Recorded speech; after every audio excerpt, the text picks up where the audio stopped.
Dans votre idée de démarrer un business, de créer une entreprise, vous savez que vous avez tout un tas de choses à faire. Ça, c'est clair pour vous, vous avez fait vos recherches, vous savez ce que vous devez mettre en place, vous savez ce que vous avez à faire, les tâches à accomplir, les actions à faire, etc. Mais vous avez peut-être une mauvaise priorisation de tout ce que vous avez à faire. Pourquoi ? Parce que bien souvent, j'entends dire que pour démarrer un business, il faut se préoccuper absolument et en priorité de la structure juridique de l'entreprise. Eh bien, figurez-vous que ce n'est absolument pas ça la priorité. Vous devez commencer par réfléchir et vous dire qu'une entreprise ne vit que parce qu'elle génère un chiffre d'affaires, que parce qu'elle génère des ventes. Donc, votre priorité, bien évidemment, c'est de choisir un domaine sur lequel vous positionnez, etc., une cible, des produits ou des services, on est d'accord, mais votre priorité, c'est vendre. Votre priorité, c'est de générer du chiffre d'affaires. Sans chiffre d'affaires, l'entreprise n'a aucune validité, n'a aucune existence. Une entreprise avec un chiffre d'affaires à zéro n'existe pas. En fait, elle existe, juridiquement, on est d'accord. Mais elle n'a pas de valeur. Elle ne rapporte rien ni à vous, ni à qui que ce soit. Elle ne peut pas être vendue parce que c'est une coquille qui est vide, qui n'a aucune activité. Donc, votre priorité étant de vendre, voilà quelques points sur lesquels vous devez travailler. Alors, vous devez travailler, bien évidemment, vos produits, services ou marchandises. Peu importe ce que vous vendez, c'est pas là l'important. L'important, c'est de bien choisir ces prestations de services et ces marchandises, d'avoir des produits, de manière générale, de qualité, d'avoir des produits dont le marché est en demande, qui répondent à une attente, à un besoin, etc. Le choix des produits, c'est un premier travail important à faire. Vous ne vendez pas ce que vous voulez, vous ne vendez pas ce qui vous plaît, vous ne vendez pas ce qui vous fait envie, vous vendez ce dont le marché a besoin. Alors, on peut avoir une jonction intéressante entre les deux, pouvoir vendre des produits qu'on aime sur un marché où il y a de la demande, ok. Mais bien souvent, les personnes partent sur la vente de produits qu'ils aiment, qu'ils ont envie de vendre, sans se préoccuper de ce que veut le marché. Donc là, vous devez rectifier absolument le tir pour ne pas vous induire en erreur avec le choix de produits qui, à vous, vous intéressent, vous plaît, etc. et au marché ne répond à rien. Donc faites attention au choix de vos produits, de prestations comme de marchandises, de façon à pouvoir répondre à une attente d'un marché. Vous devez aussi travailler vos prix, arrêtez de tirer vos prix vers le bas, ayez des prix justes, mais pourquoi pas des prix plus élevés que vos concurrents, pour apporter aussi des produits de meilleure qualité, des prestations de plus grande qualité. Ne cherchez pas toujours à essayer de grappiller quelques clients à vos concurrents avec un prix plus élevé. Vous allez toucher aussi une autre cible. Vous allez toucher un potentiel de clients qui ont plus d'argent. Et c'est là où vos concurrents n'auront pas de présence, parce qu'ils n'auront pas du tout la même cible. Mais travailler vos prix est une chose importante, avec la qualité de vos produits, bien évidemment. Et puis tous les plus beaux diamants du monde ne seraient rien s'ils n'avaient pas un packaging à la hauteur de la qualité qu'ils ont. Autrement dit, lorsque vous vendez quelque chose, il faut savoir l'emballer correctement, il faut savoir le présenter correctement. Et correctement, quelque part, ne serait pas suffisant. Il faut savoir le faire percevoir sous ses meilleurs atouts, de façon à pouvoir en vendre plus. Une fois de plus, ce n'est pas anodin, le choix du packaging, de la façon dont vous présentez vos produits, marchandises ou prestations de services, fait toute la différence.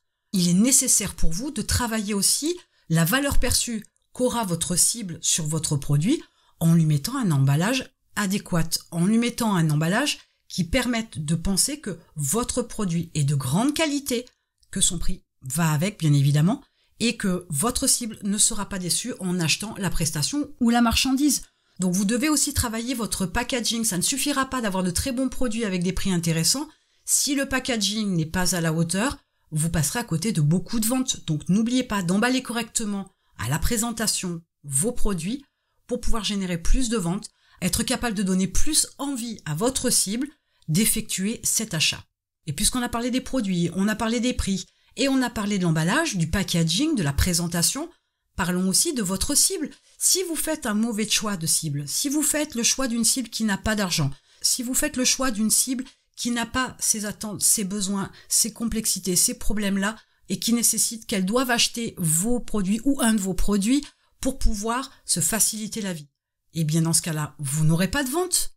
Faites aussi attention dans votre choix de client cible, parce que vous pourriez vous retrouver face à un mur qui est que vos différents segments de clients cibles ne sont pas en adéquation avec ce que vous vendez. Pensez que vous prendrez l'argent dans la poche de ceux qui en ont lorsque vous vendez vos produits. Pensez que vous devez vous adresser à des personnes qui ont besoin de vos produits. Si elles n'en ont pas besoin, elles n'achèteront pas. Les personnes qui habitent dans des pays chauds n'achèteront pas vos couvertures, ça semble quand même logique. Eh bien, si cette logique vous la comprenez, vous êtes capable aussi de définir correctement votre client cible ou vos différents segments de clients cibles pour pouvoir vendre correctement. Faites un bon choix pour qu'il y ait une bonne adéquation. Sans cela, bien évidemment, une fois de plus, vos ventes ne se feront pas à la hauteur de ce que vous espérez, de ce que vous attendez. Mais tout comme le packaging, votre argumentaire doit être travaillé. Il est important de savoir parler à votre cible, d'apporter les arguments, d'utiliser des leviers qui sont importants, qui fondent l'effet sur votre client cible, de façon à générer l'envie d'achat, de façon à générer l'intention d'achat, de façon à générer l'acte d'achat. Avec un mauvais argumentaire, vous ne pouvez pas rallier les gens à votre cause. Vous ne pouvez pas leur vendre le produit dont ils ont besoin si vous n'êtes pas capable de leur faire sentir qu'ils ont besoin de ce produit.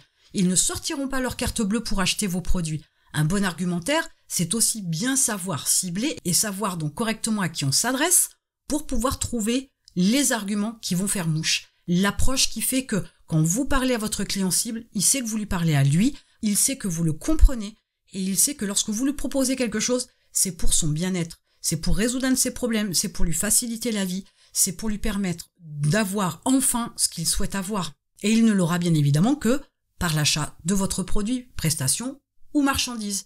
Donc l'argumentaire est quelque chose à travailler bien plus que le simple fait de définir par exemple des prestations de service. C'est aussi être capable de savoir ce qui va vous différencier par rapport à vos concurrents. Quoi, cette personne-là achèterait vos produits plutôt que les produits d'un de vos concurrents? Qu'est-ce qui fait la différence? Donc travailler son argumentaire, ce n'est pas tant vendre pour vendre le produit, c'est aussi savoir parler à son client cible, savoir mettre en avant les choses nécessaires pour que le client cible pense que ce produit-là est fait pour lui. Mais au-delà de ça, c'est aussi lui permettre de comprendre que ce qu'il aura avec vous, il ne l'aura pas ailleurs. Ce qui devient rare fait aussi que vous touchez un levier spécifique, une envie d'achat, d'avoir quelque chose que les autres ne proposent pas.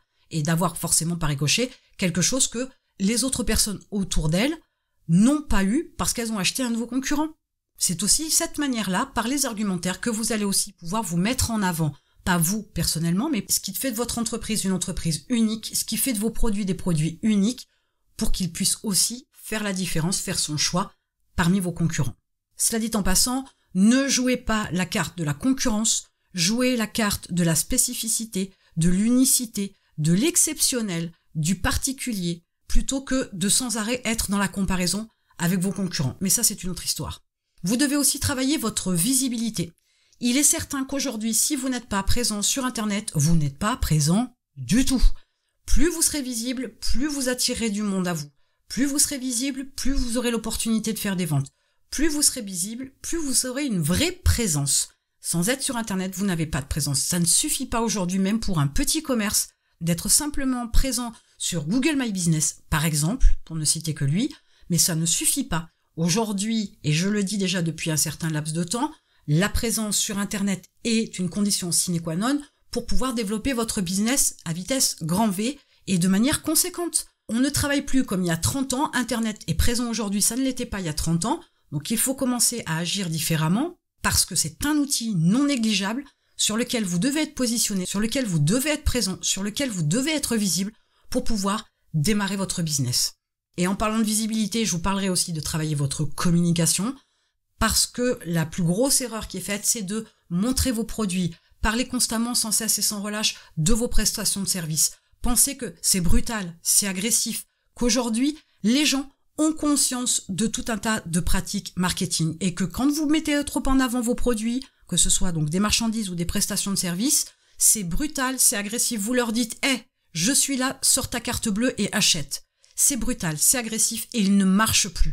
Soyez beaucoup plus fin, beaucoup plus subtil, travaillez votre communication pour que les ventes se fassent. Si vous ne donnez pas envie à votre cible, si vous ne lui parlez pas correctement, si vous ne vous adressez pas à elle directement et que vous voulez être trop généraliste, vous allez passer à côté d'une bonne communication pour vos produits. Comment voulez-vous vendre si vous ne parlez pas à la bonne personne? Comment vous voulez bien vendre si vous ne parlez pas bien à la bonne personne? Donc, reprenez aussi le travail sur votre communication de façon à pouvoir fournir une communication en adéquation avec les valeurs de votre entreprise, mais aussi avec votre cible, vos produits, ce que le marché attend de vous, de façon à pouvoir répondre à une vraie demande, à un vrai besoin, peut-être même à une problématique, et pour pouvoir développer davantage vos ventes.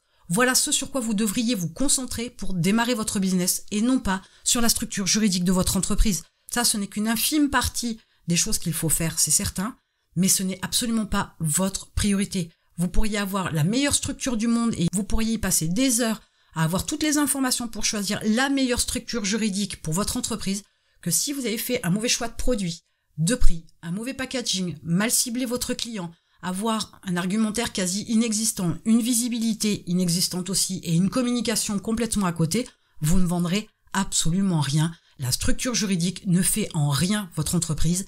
Ce qui fait votre entreprise, ce qui fait qu'elle vit, qu'elle existe, qu'elle a de la valeur et qu'elle a de la consistance, tout comme ce qui fera qu'elle vous permettra d'avoir des revenus, c'est de vendre. Voilà quelle est votre priorité. Et en attendant, je vous retrouve de l'autre côté.